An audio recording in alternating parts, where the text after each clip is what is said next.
ମୁଁ ନୃସିଂହ ସାହୁ ଭାରତୀୟ जनता party OBC मोर्चा राज्य उपसभापति। ये सरकार वर्ष प्रति हिसाब से जो कथा कहला समस्त कथा आम जो देलु मैनिफेस्टो जे 22 दफा कार्यक्रम स्पष्ट भाव में शुणु। ओडिशा सरकार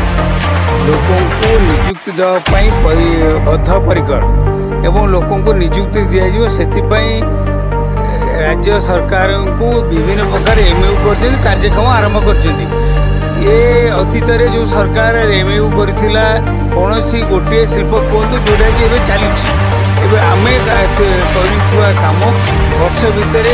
कौटी चली आम आपको निर्दिष्ट भाव में प्रमाण करदे जिते आम कहूँ एवं इमिडिएट बालिकुदा लोकों को माने समुद्र गर्भ में छाड़िया दिज्व ना। जो कथा विधायक कहले जो आमर हूँ समुद्र कूल जो सबुठ ड्रीम प्रोजेक्ट नरेंद्र मोदी जी ये सागरमाला प्रोजेक्ट ये सागरमाला प्रोजेक्ट रे जो व्यवस्था अच्छी ये व्यवस्था टेंडर होता टेंडर कैंसल एवं आउ गोटे मेगा टेंडर तुरंत हम इथे किभली भाव में जनसाधारण रक्षा करेशम बालिकुदार जनसाधारण केमी रक्षा पाइबे से सरकार यत्नवान अच्छी और से कथा को सरकार ठीक भाव में चिंता करुँच कौन जिओ सिंथेटिक कथा जो किसी कथा न होकर अनेक कथा कहते और जलसेचन विभागटा विधायक संपूर्ण भाव में जिते रघुनंदन दास मंत्री थे से लुट कर बर्तमान सबू जगह लुट्रु को केमी घोड़े से कम कर किसी नहीं मिथ्या कथा कहले एपाई दृढ़ निंदा करुचु एमती मिछ कथा कहीकि लोक विभ्रांत न करा स्पष्ट भाव में ओबीसी वर्ग को कौन सी रिजर्वेशन नवीन पट्टनायक सरकार दे नथिला और मोहन सरकार आसला आम 11.5 रिजर्वेशन देचु और ये रिजर्वेशन एवं शिक्षा देचु और आउ 2 मास भितर ये जो रिजर्वेशन जाइटा हूँ माने मेडिकल आसो एवं इंजीनियरिंग आसो ये रिजर्वेशन आसो तेणु ये कथा अतीत से मिछुआ विधायक और 5 वर्ष 50,000 टंका माँ अकाउंट पहुँच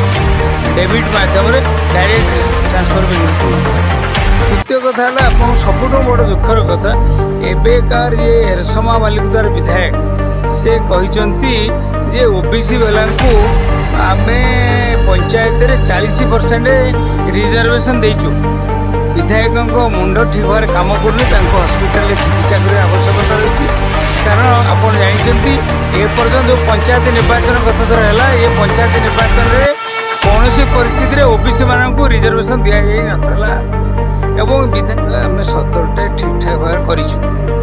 एक आम कहूँ चाषी की इनपुट सब्सिडी देवाई और चाषी 800 टंका इनपुट सब्सिडी पाई मन अतीत नवीन पट्टनायक सरकार 100 टंका सब्सिडी देवाई कही सहायला किंतु 100 टंका दे पारे ना बरड़ सहायला कहते 100 टंका देवाई से 100 टंका भी दे पारे। सेकेंड कथा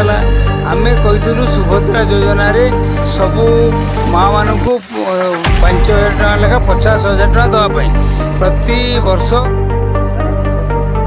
मो नृसिंह साहू भारतीय जनता पार्टी ओबीसी मोर्चा राज्य उपसभापति।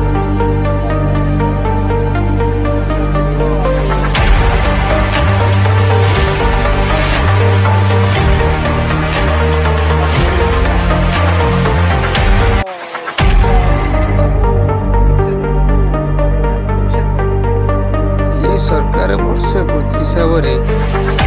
जो कथा कहला समस्त कथा